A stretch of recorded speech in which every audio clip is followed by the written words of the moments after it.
Muhterem hocam, kıyametin alametlerinden biri olarak haber verilen herc ne demektir? Hercin vuku bulacak olması bir kader midir? Yoksa bu türlü ihbarlar içinde atağının kazayı bozması söz konusu mudur? Her cümer tabiri belki nüanslarıyla o meseleyi biliyoruz, bilmiyoruz. Biz de dilimizde, şiirlerimizde, nesirlerimizde kullanmışız. Hepimizin sevdiği Mehmet Akif de her cümerc ettiğine duvara bile sığmazsın. Çanakkale şehitleriyle alakalı der. Altını üstüne getirme, karma karışık etme bazen de hallac etme deriz. Hallac esas pamuğu günü atana denir. Hallacı Mansur da öyle olduğundan dolayı. Üstad Necip Fazıl makamı cennet olsun, rahmetullahi aleyh, rahmeten vasiye. Batılı eşya ve hadiseleri hallac etmiş sözüyle meseleye yaklaşırdı. Fakat o işin biraz hallac etme mevzu pozitif kısmına bakıyor. Biraz hercümeşte biz negatif şeyi görüyoruz orada. Gayri nizami böyle kırılmaların, çatlamaların olması, toplumda sarsıntıların yaşanması, beklenmedik, çok büyük ve sürpriz hadiselerin zuhur etmesi, insanların bir huzur edilmesi ki bunlar daha ziyade hadis-i şeriflerde bu Kitabul Fiten vel Melahide anlatılıyor. Melheme tabiriyle de hatta Melheme-i Kübra'dan da Efendimiz en büyük bir hercümerçi olarak bahsediyor. Daha ziyade o meseleyi, o işin o hercümerci olmanın, o karma karışık olmanın bir yönüyle hallac edilmenin negatif yanı gibi görüyor. Öyle anlıyoruz o meseleyi. Şimdi orada bir de işte Yecüc ve Mecüc'ten bahsediliyor Enbiya suresinde. Orada hatta izâ fütihat Yecûcu ve Mecûcu ve hum min kulli hadebin yensilûn deniyor. Yecüc ve Mecüc için işte bunların yeryüzünde böyle zuhur edecekleri kapılar, pencereler, menfezler açılıyor. Neyse o bir yönüyle böyle dini ve idari bağların çözülmesi, insanlar iradelerinin haklarını vermemeleri gibi gevşekliğin olması, anarşi, nihilizmin adeta toplumda hakim olması veya bir kavimde öyle bir durumun söz konusu edilmesi. Bu El-Bidaye ve Nihayede de İbn Kesir Allame uzun boylu bahsediyor o Yakuk Makuk mevzunda. Onlar yeryüzünü elefend edeceklerinden, her şeyin altını üstüne getireceklerinden, toplumda hercümerçler meydana getireceklerinden bahsediliyor. Kitab-ül Fiten vel Melaide de bunlar üzerinde duruluyor. O da çok uzun boylu sayfalar ayırmış duruyor meselenin üzerinde. Orada Hazret'in bir hatası var. O ırkı, o türü Türklerle irtibatlandırıyor. Türkler diyor. İhtimal ki o Moğol şeylerin işgallerini filan gördü. Onlara da Türk dendi. Bir yönüyle işte Orhonların olduğu yerden gelmeleri itibariyle Türk boyu gibi saydı. Ve Türkleri karalama gibi bir günaha giriyor. Çok büyük bir insan. Hadiste 7 tuğla sahibi. Tefsiri var 7 tuğla sahibi. Siyer ve Magazi'de çok sonradan gelmiş olmasına rağmen 7 tuğla sahibi denebilir. Çok saygı duyduğum halde orada o meseleyi, o mesavi topluluğunu Türk gibi görmesi ve göstermesi kitaba geçmeseydi, bir yerde öyle söyleseydi, o unutulsaydı mazur görülebilirdi de fakat kitaba geçince El-Bidaye ve Nihayede o çok şirin değil, hoş değil. Onun gibi bir allameye yakışmıyor. İstidrada arz ettim bu meseleyi. Şimdi Efendimiz sallallahu aleyhi ve sellem bazı şeyleri ifade buyururken bunu değişik vesilelerle sözü edildiği gibi gaybin gözüyle olabilecek şeyleri görüyor. Mesela Fırat ve Dicle, onun altında altınların olduğu, yani belli bir dönemde petrol yataklarının bulunduğu meselesine imada bulunmuş olabilir. O hazineler ortaya çıktığı zaman Müslümanlar orada birbirleriyle yaka paça olacaklar. Hani Birinci Cihan Harbi'nde Devlet-i Aliye-i Osmaniye dağılmasında başkalarının oyunuyla bir yönüyle orada petrol fırtınasına Raif Karadağ'ın bakacak olursanız mesele hep onun etrafında dönüyordu. Ama bilemediğimiz başka şeyler de olabilir. Su da onlardan biri olabilir. Daha bilemediğimiz cevherler de olabilir. Yeraltı, yerüstü zenginlikleri olabilir. Efendimiz sallallahu aleyhi ve sellem buyuruyor ki orada böyle Müslümanlarla bir yaka paça olmaya badi olabilecek böyle bir şey olunca eliniz uzatmayın oraya diyor. Yani maddi bir kazancınız olabilir belki oradan ama fakat hercümer çok kötüdür. Yaka paça olursunuz onunla buyuruyor. Şimdi bu türlü böyle gaybin gözüyle görüp haber verdiği şeyler var. Mesela Talikan patronlarını işaret ediyor. Mesela belki Anadolu'da bazı yerlerde bazı zenginliklere işaret ediyor. Bir dönemde fakir onları toplayıp neşredeyim diye düşünmüştüm ama nasip olmadı yani. Aynı da kaynakta dokümanlar da vardı yanımda. O hadisleri öyle değerlendirerek. Tabii ben o işin uzmanı ne jeoloğum, ne petrolden anlarım, ne gazdan anlarım. Ama amice meseleyi ima edince belki havasça başkaları onu alıp yerli yerinde ifade etme lüzumunu duyarlar. Darwinizmle alakalı konferansta ifade ettiğim gibi düşünüyordum yani. Bunun gibi çok şeylerden haber veriyor. Şimdi bu şeylerden haber verme bir yönüyle Efendimiz gaybin gözüyle gördüğü şeyleri haber veriyor ve mevsimi gelince nasıl kendi saadet asrında mucizeleri bir yönüyle kafaya, kalbe gelecek tereddütleri izale adına birer mucize-i bahire, hayır o Allah'ın Resuludur dedirtiyor. Muhammedur Resulullah dedirtiyor. Belli bir dönemde insanların kırtlaklarına kadar maddiyata daldıkları, pozitivist düşündükleri bir yönüyle, naturalist düşündükleri dönemde onun yine haber verdiği şeyler aynıyla zuhur edince yine bir kere daha Muhammedur Resulullah diyeceksiniz. Yani meselenin bir bu yanı var. Bir diğer yanıyla da Efendimiz sallallahu aleyhi ve sellem hedef gösteriyor o meseleleri. Hani hatırlarsanız hep benim adım güneşin doğup battığı yani gece ve gündüzün cereyan ettiği her yere gitmelidir diyor. Gidecektir diyor. Grönland'a da gidecektir, Alaska'ya da gidecektir demek bu yani. Çünkü oralarda da işte gece gündüz oluyor, yaz kış oluyor filan. Bunun gibi. Yani bu bir yönüyle Efendimiz sallallahu aleyhi ve sellem bir şey haber veriyor. Araplar bilmezlerdi onu. Küre-i arzın şeklini de bilemezlerdi o dönemde. Fakat haber veriyor. Bir diğer taraftan da esasen gidin oraya diyor yani. İşte diyor ki o Fırat, Dicle neyse o deltada siz şöyle bir durun orada, bir tevakkuf edin, bir tevakkuf yaşayın. Yeraltı zenginliklerin üzerine eğilin. Geçen gün de geçmişti. Utlubur rizka fi habayel ard. Yerin derinliklerinde rızkınızı arayın diyor yani. Şimdi öyle deyince sadece tohumu toprağa ekme, ondan sonra başa bekleme demek değil bu. Yerin altında çok zenginlikler var. Bugün bunları biraz daha iyi anlıyoruz. Yani bir taraftan onu hedef olarak göstermesi, bir taraftan da peygamberliğini o şeyler zuhur ettiği dönemin insanlarına tescil etme bir kere daha. Şimdi bunun gibi anlamak lazım. Şimdiye kadar böyle mikro planda belki değişik hercümerçler yaşandı. Yani ahir zamanda çok ciddi bir hercümerç yaşanacaksa şayet Moğol'unki ona göre küçük kalır işte ona mikro diyoruz yani ona göre. Haçlıların İslam dünyasını baştan başa işgal etmeleri, mabetleri yıkmaları, Müslümanları ezmeleri doğru mudur bilmem. Abdullah Ziya Kozanoğlu geçen gün romanından bahsettim. Onun belki o dönemde olup biten şeyleri Selahaddin'i, Nureddin'i görme, Kadahan'ı görme, onları tanıma açısından romanı tavsiye ettim ama roman karakterinde ortaya konur. Diyor ki Filistin dağlarında 80 bin insan ormanlarda berdar edildi diyor.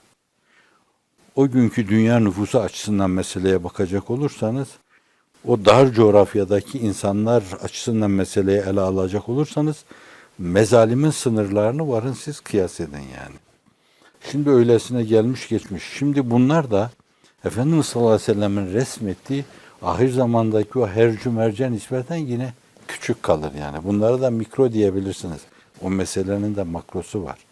Bütün küre-i arz çapında çok ciddi bir hercümer. Diyor ki Taberiye gölünü içecekler o adamlar diyor yani. Bu İster o meseleyi temsil, istare-i temsiliye şeklinde onların böyle çok su tüketeceklerine ima ve işarette bulunsun.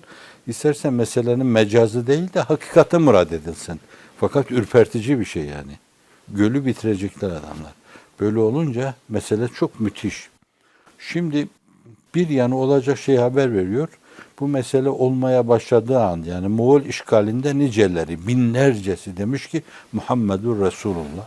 Haçlı seferlerinde niceleri demiş ki Muhammedur Resulullah. Şehadet ederim ki sen Allah'ın Resulusun, haber verdiğin her şey çıkıyor. Fakat bir yönüyle de sizin soru içinde işaret ettiğiniz gibi hani bunlara karşı da nasıl yerin altındaki, üstündeki filan onları siz keşfedin, başkalarına kaptırmayın. Adamlar sizden evvel gelip onun üzerine konmasınlar. Buna da imada bulunduğu meselesini anlamak lazım. Onu da ona anlamak gerektiği gibi aynı zamanda öyle bir hercümerç mevzunda da basiretli davranmalı. Dünyanın değişik yerlerinde hafizan Allah öyle kabaran dalgalar olursa bir gün, o dalgaların telatümü yaşanırsa, böyle medeniyetleri, ülkeleri birbirine katar karıştırırsa, yıkarı geçerse, o seylaplar önünde çok medeniyetler tarumar olursa, siz bir kısım dalga kıranlar oluşturun ülkelerde. Birdenbire yer yerinden oynamasın. Çin birdenbire yerinden hortlamasın. Dünyayı işgal sevdasına kapılmasın. Hindu düşünce, Brahmanist düşünce birdenbire hortlayıp böyle yeryüzünü işgal etmesin. Anglo-Sakson ve işte Yahudi düşüncesi birleşerek dünyayı işgal etmesin filan bunun gibi. Siz bu dalgaları kırabilecek bir kısım şeyler oluşturun, dalga kıranlar oluşturun. Buna da ima vardır. Yani hadiseyi olmadan evvel haber vermesi, bakın böyle bir hadise adım adım geliyor size doğru. Bir gün gelecek. Bu nesle gelmese sonraki nesle gelecek. Bu nesle gelmese sonraki nesle gelecek. Başınızın çaresine bakın şimdiden. Bu açıdan da bir sevki ilahiyle denebilir ki yani hani Osmanlı dönemiydi. Haçların yayıldığı dönem. O misyonerlik teşkilatları filan. Onların bir yönüyle 2-3 asra, 4 asra sığıştırdıkları şeyin hemen 1/3'ini bugün siz 10-15 senede Allah'ın izni inayetiyle gerçekleştirdiniz. 20-30 sene sonra ne olur Allah bilir. Bir muhalif rüzgar esmezse, sizin oluşturduğunuz bu ekinleri kurutmazsa, harmanları savurmazsa çok farklı şeyler olur Allah'ın izni inayetiyle. Sizin gibi düşünen dünya kadar insan oluşuyor her yerde. Hristiyanlar içinde, Yahudiler içinde. Bahsetmiştim, bu arkadaşlarım da duysun. Bir yerde konuşurken o Yahudi de bir bildiri sunuyor. Müslümanlığın hoşgörüsü adına bizim Kerim de bir konuşma yapıyor. Gazetede yazı yazan Kerim malum orada. Dışarıya çıktık. Bana çok dokundu o. Bana dedi ki o Yahudi alim, haham, rabay, Kerim dedi. Dik dur dedi. Sen Müslümansın, utanma. Mahcup davranma dedi. Şimdi böyle sempati duyan insanlar oluştu dünyanın her yerinde. Burada da dünya kadar insan sayabilirsiniz. Jill Carey 40 yere gitmiş. Düşünün 40 yere bir tane kadın Texas Üniversitesi'nde bir hoca, felsefe hocası hem de. Yani akliyatçı, çağın rasyonalistlerinden. Şimdi bunlar çok önemli şeyler. Bunların katlandığını düşünün. O Efendimiz sallallahu aleyhi ve sellemin o mevzudaki verdiği gaybi haberi değerlendirerek, yani dünyanın geleceği çok karanlıkta olabilir. Dalgalar dalgaları takip edebilir. Zayıf devletler, küçük devletler arada silinip gidebilir. Siz o büyük felaketlere karşı şimdiden bir kısım dalga kıranlar oluşturun. Medeniyetler arası köprüler oluşturun. Bunlar siyasi idare ve inisiyatiflerin yapacağı şeyler değildir. Onlar bu mevzuda zemin hazırlarlar size. Bir ortam hazırlarlar, arka çıkarlar, siz de rahat yürürsünüz. Yoksa onlarınki kendi mevcudiyetleriyle, iktidarlarının devamı ile mefsuden mütenasiptir. Çekip gittikleri zaman o anlaşmalar da bozulabilir. Siz İspanya ile bir anlaşma yaparsınız. Arkadan gelen idare onu tasvip etmiyorsa onlar bozarlar. Bir kerte vururlar o meseleye. Fakat asıl mesele halklar meselesidir. Meseleleri halklar çapında yeni nesillere duyurarak, hissettirerek böyle İnsanların birbirlerine karşı canavar olmadıklarını anlatmak. O Mevlana ruhunu üflemek. Ne olursan ol, gel falan diyebilmek. O Yunus ruhunu üfleyebilmek. O Hace Yesevi ruhunu üfleyebilmek. Bunlar çok önemlidir. Efendimiz sallallahu aleyhi ve sellemin o hercümerç işaretinden bir de bunu anlamak lazım. Yani bir hercümerce dikkati çekerken bizde bir ürperti hasıl etmesi lazım. İliklerimize kadar onu hissetmemiz lazım. Bunun karşısında paniğe kapılmak, yese düşmek, oturup ölümü beklemek, bakalım nasıl olsa gelecekler bunlar. Çırpınmanın anlamı yok. Bunlar Müslümanca düşünce değil. Müslümanca düşünce şudur yani bir yerde. Arzın altındaki mağmalar birdenbire hepsi fışkıracak. Birdenbire dağlar yerlerini denizlere terk edecekler. Denizler yerlerini dağlara terk edecekler. Nuh tufanında olduğu gibi. Şimdi paniklemeye gerek yok. Acaba ne yapsak ki biz bunları? O mağmaları bir yönüyle değerlendirebileceğimiz enerji kaynakları, mecraları, ırmakları haline getirsek onunla. Onunla tribünler işletsek falan yani. Örnek olsun diye arz ediyorum yani. Paniklememek o mevzuda.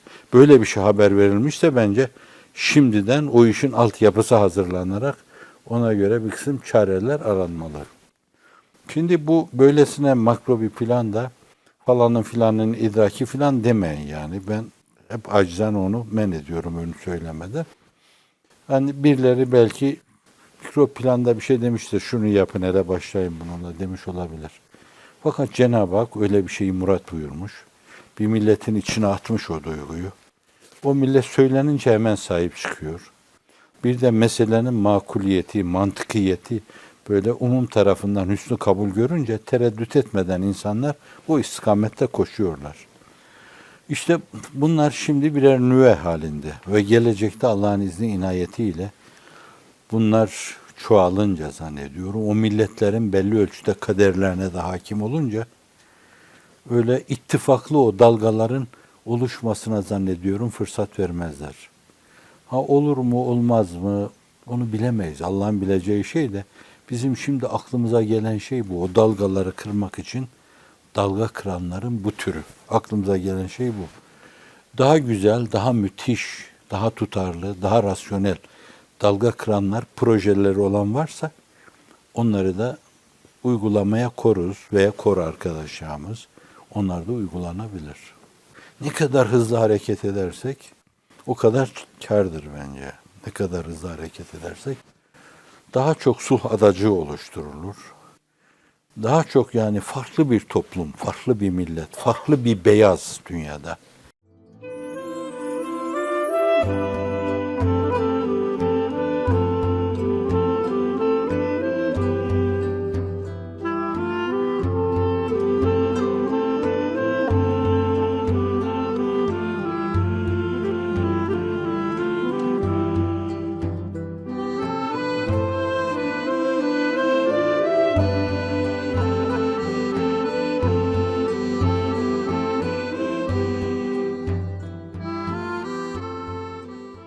Muhterem hocam, bazı muhaddisler hercin haset ve kıskançlık sebebiyle inananlar arasında meydana geleceğini ve bunun sonucu olarak dahili bir kıyımın zuhur edeceğini söylüyorlar. Farklı meşreplere müntesip müminler arasında böyle bir hercin tahakkuk etmemesi için inananların üzerine düşen vazifeler nelerdir?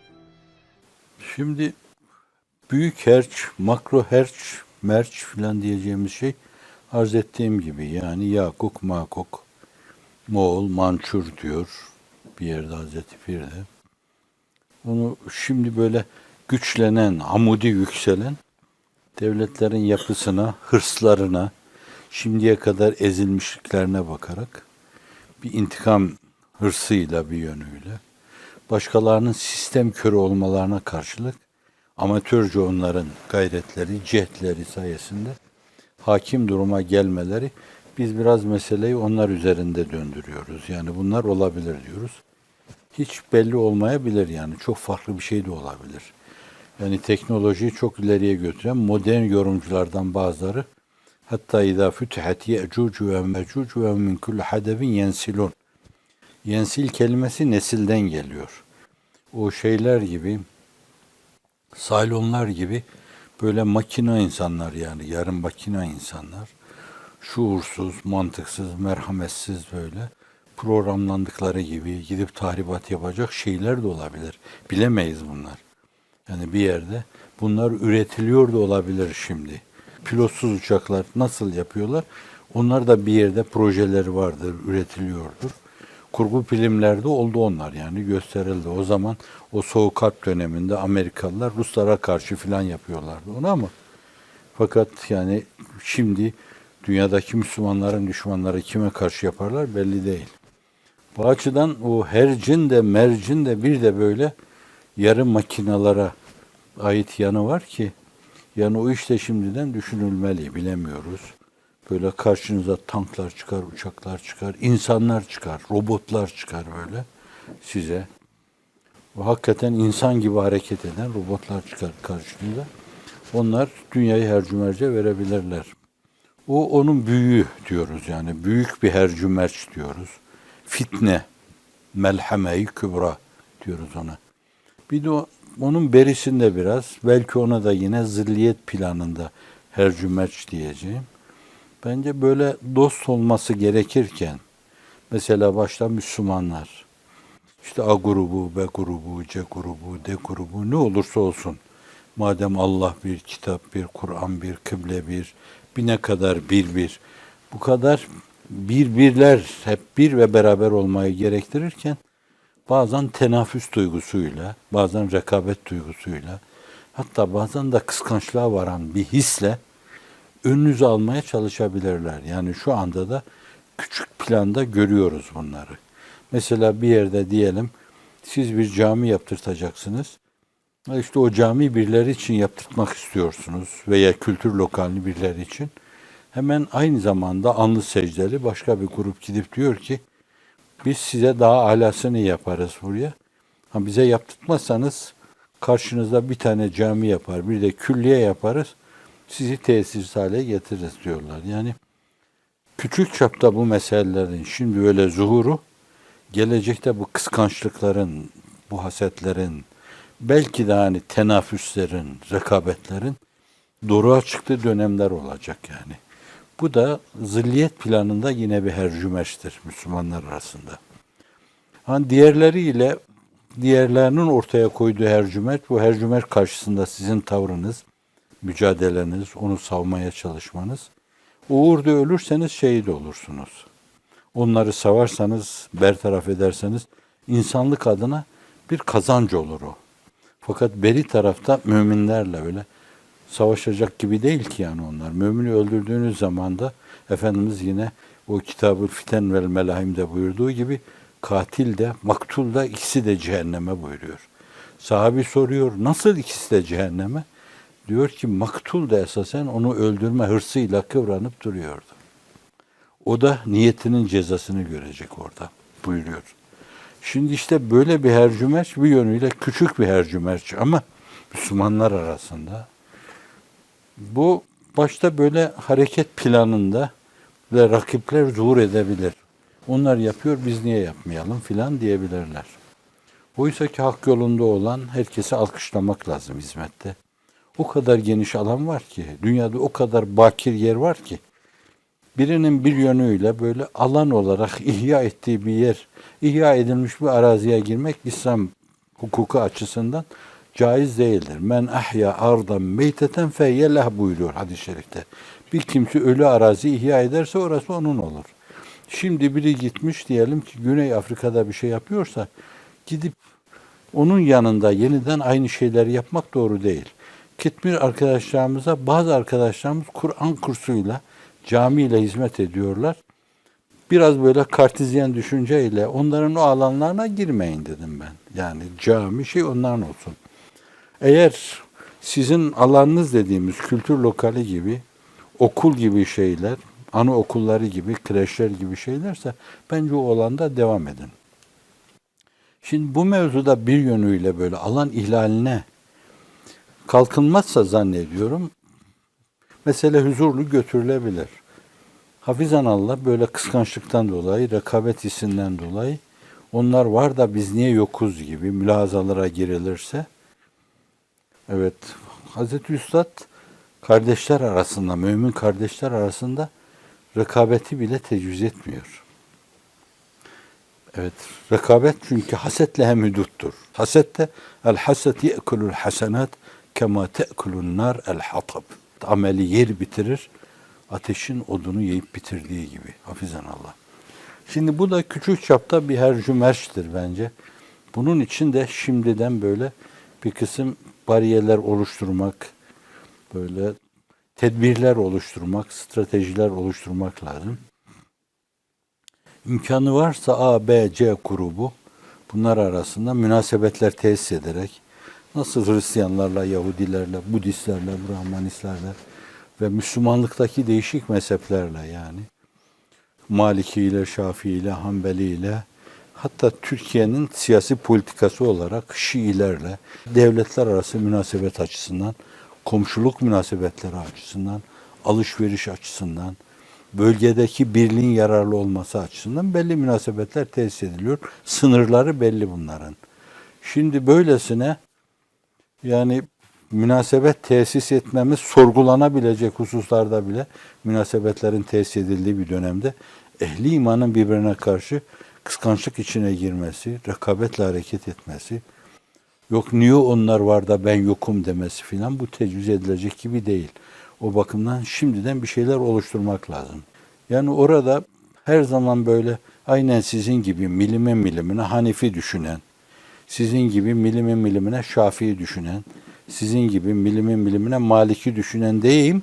Siz o meseleyi nereye vaz edilecekse oraya vaz edin ve meseleyi ona bağlayın. Milimi milimine düşünmesi şart değil yani.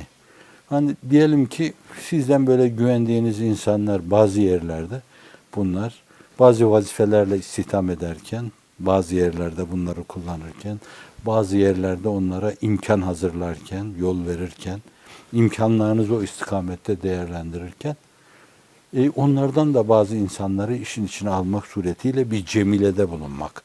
El insan abidül ihsan. İnsan iyiliğin kölesidir.